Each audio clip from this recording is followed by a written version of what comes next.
नमस्ते दोस्तों, स्वागत है आपका अपने YouTube channel mission for success पर। मैं पम्माराम चौधरी।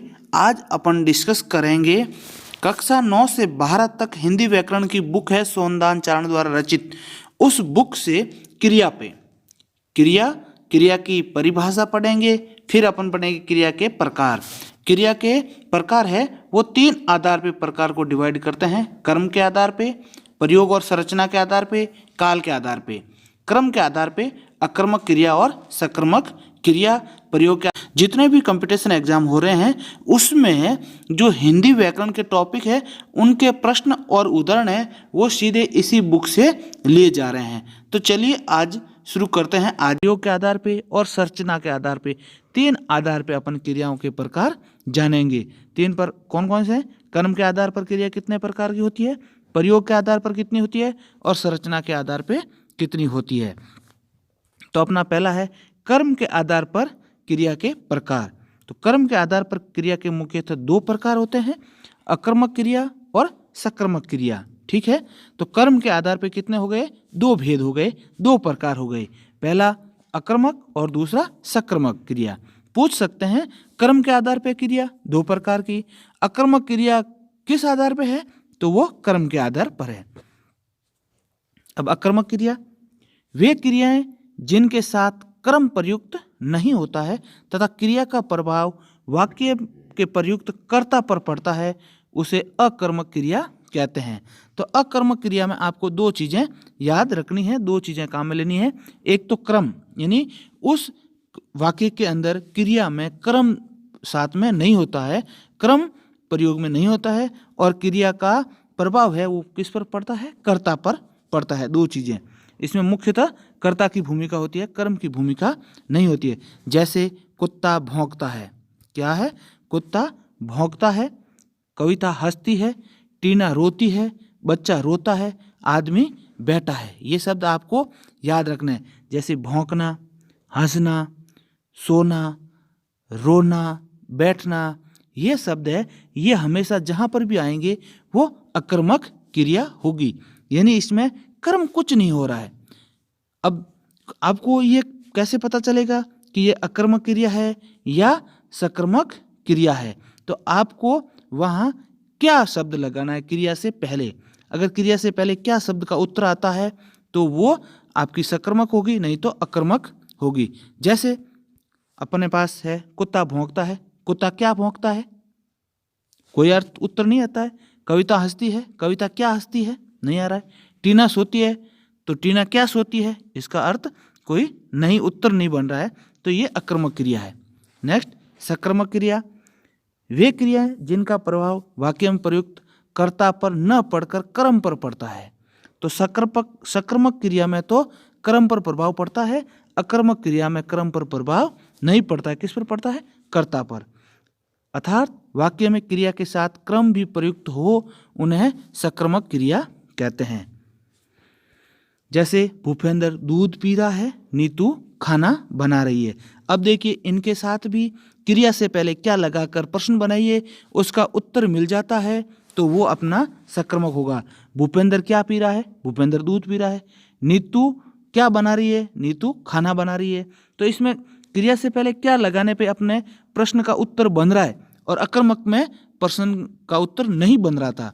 ये दोनों में विशेष फर्क है। अपन आसानी से इसकी जानकारी या ज्ञान कर सकते हैं कि क्रिया आक्रमक है या सकर्मक है। अब सकर्मक क्रिया के भी 2 भेद बताए हैं, एक कर्मक क्रिया और द्विकर्मक क्रिया। तो एक कर्मक क्रिया जब वाक्य में क्रिया के साथ एक क्रम प्रयुक्त हो तो उसे एक कर्मक क्रिया कहते हैं। जैसे दुष्यंत भोजन कर रहा है।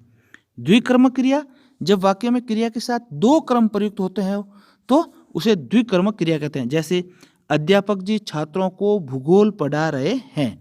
तो यानी पढ़ाना और रहना 2 क्रियाएं एक साथ हो रही है। उसमें अध्यापक जी छात्रों को भूगोल पढ़ा रहे हैं। इस वाक्य में पढ़ा रहे हैं क्रिया के साथ छात्रों एवं भूगोल 2 क्रम प्रयुक्त हुए हैं। कितने क्रम हो रहे हैं? 2 क्रम प्रयुक्त हो रहे हैं, इसलिए ये कौन सी क्रिया हुई? द्विकर्मक। एक कर्मक और द्विकर्मक ये दोनों ही किसके रूप हैं? ये सकर्मक क्रिया के रूप हैं। नेक्स्ट तो अपन ने प्रयोग के आधार पे पढ़ लिया कि प्रयोग के आधार पे कितनी हुई है, सॉरी कर्म के आधार पे, कर्म के आधार पे 2 पढ़ लिया अपने, अकर्मक और सकर्मक। अब पढ़ेंगे प्रयोग के आधार पर कितनी है। तो प्रयोग और संरचना के आधार पे एक साथ है।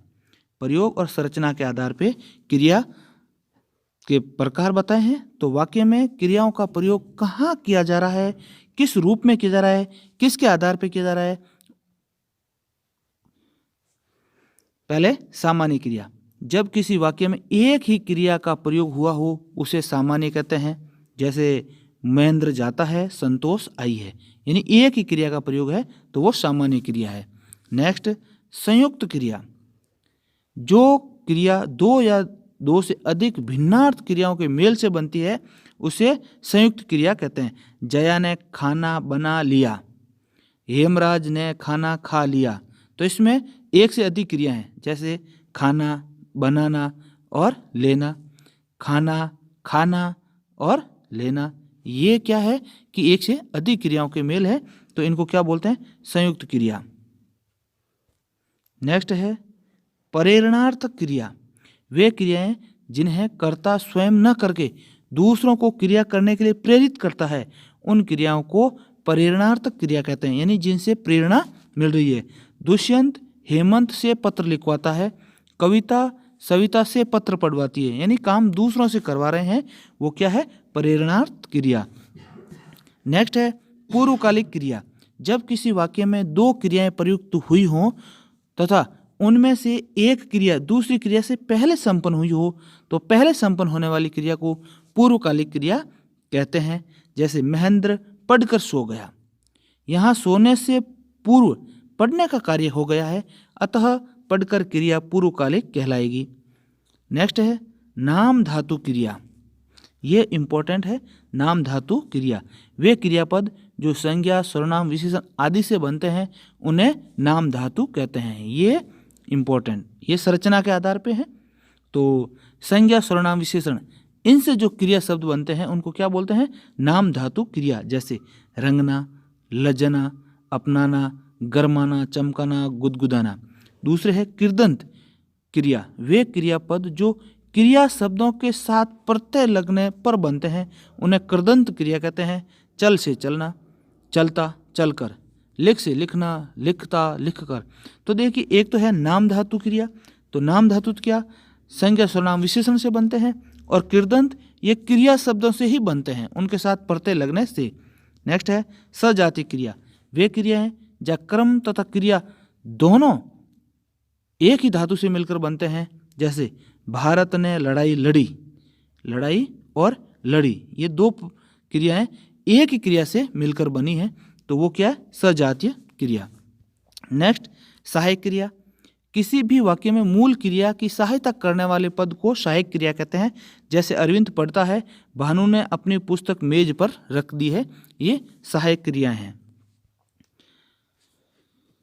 नेक्स्ट है काल के अनुसार क्रिया, जिस काल में कोई क्रिया होती है उस काल के नाम के आधार पर क्रिया का भी नाम रख देते हैं। अतः काल के अनुसार 3 प्रकार की है, भूतकालिक, वर्तमानकालिक और भविष्यत्कालिक। क्रिया का वह रूप जिसके द्वारा बीते समय में यानी भूतकाल में कार्य हो गया है वो भूतकालिक, वर्तमानकालिक यानी वर्तमान समय में कार्य चल रहा है वो वर्तमानकालिक, और भविष्यत्कालिक यानी जो वर्तमान में नहीं हुआ है, भूतकाल में नहीं हुआ है, होने वाला है, वो भविष्यकालीन क्रिया है। जैसे नीलम कल जोधपुर जाएगी। तो क्रिया में इतना ही। ओके, थैंक्स दोस्तों। ये वीडियो कैसा लगा इसके